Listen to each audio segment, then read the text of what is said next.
And situation है, उसको पता है कि मैच नहीं मिस करना, ठीक है, कैच उसको पता है कि ये कैच पकड़ ले विनिंग हो जाएगी, उस बंदे ने कैच छोड़ा है और उसी बंदे ने 3 स्ट्रेट छक्के मार दिए हैं। ना ओवर में उसने कुछ किया, ना विकेट लिया, ना कुछ। इस बंदे को ना अब घर बैठाओ, इसका फिनिश हो गया, खत्म हो गया ये बंदा। ये शादी करवा ले, एक और करवा ले, एयर होस्टर एक लिया ना, दूसरी और ले और उसकी गोद में बैठ के खेले।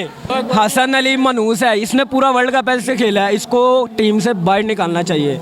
शाहिन अफरीदी के बारे में क्या यार कहें? शाहिन अफरीदी का कसूर नहीं है, कैच ड्रॉप किया गया, मैच विनिंग कैच था वो मैच विनिंग उसी प्लेयर ने 3 छक्के मारे हैं। ये हसन अली का कसूर है पूरी टीम का एक्सपीरियंस है ना हसन अली का, इसको चाहिए कि मैं बहुत होप्स लेके आई थी इधर, लेकिन पाकिस्तानी टीम ठीक है, best of luck for you, लेकिन आपने डिसपॉइंट कर दिया। सेमीफाइनल में आके इस तरह की परफॉर्मेंस दी है कि दिल रो रहा है मेरा।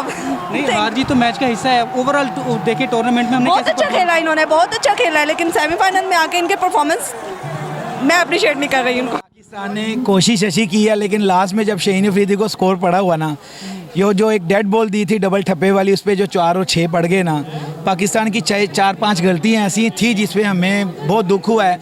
अगर वो ना होती तो पाकिस्तान मैच जीत जाता है इंशाल्लाह, लेकिन कोशिश ऐसी की है। हसन अली ने जो हमें जलील किया है, मैं कह रहा हूँ हमें इतना गुस्सा चढ़ रहा है इन पर। ज़ाहिर है 2 टीमें खेल रही हैं तो एक की तो हार होनी थी, लेकिन कोशिश अच्छी की है।